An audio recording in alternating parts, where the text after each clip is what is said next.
Hello বন্ধুরা, আজ আমরা দশম শ্রেণীর লাইফ সায়েন্স সাজেশন বা প্রশ্নপত্র আলোচনা করবো। দেখো, class 10 first summative evolution, class 10 life science and environmental, full mark তোমাদের এখানে 40 নাম্বার, টাইম 1 ঘন্টা 30 মিনিট।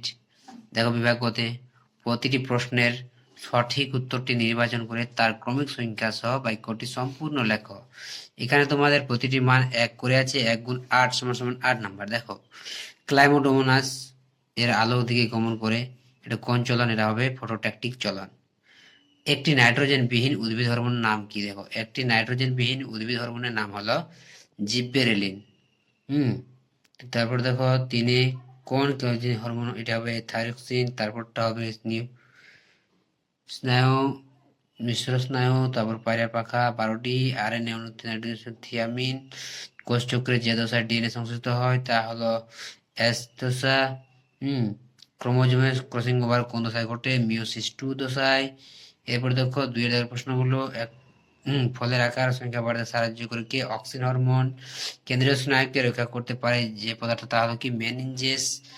মেনিনজেস, যা মাথায় তরল পদার্থ থাকে। কোন কোষ বিভাজনের মাধ্যমে দেহে ক্ষতস্থান নিরাময় হয়? মাইটোসিস কোষ বিভাজনে।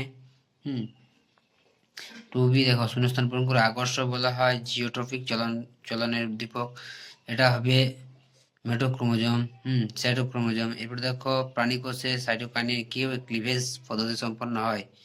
এটা কি ক্লিভেজ পদ্ধতি। তারপরে সত্য মিথ্যা দেওয়া আছে এখানে। ইনসুলিন হরমোন রক্তে শর্করা কমাতে সাহায্য করে, এটা ঠিক। অশ্রুগ্রন্থি চোখের আর্দ্রতা রক্ষা করে, এটাও ঠিক। কোষ বিভাজন সবচেয়ে সংক্ষিপ্ত দশা হলো প্রোফেজ দশা, এটা ভুল। এরপর দেখো, পরের প্রশ্নটি দেখো, বেমানান শব্দটি খুঁজে নিয়ে লেখো। এর মধ্যে যেটি আলাদা, দেখো এটা টেস্টোস্টেরন, থাইরক্সিন, এখানে থাইরক্সিন হবে আলাদা।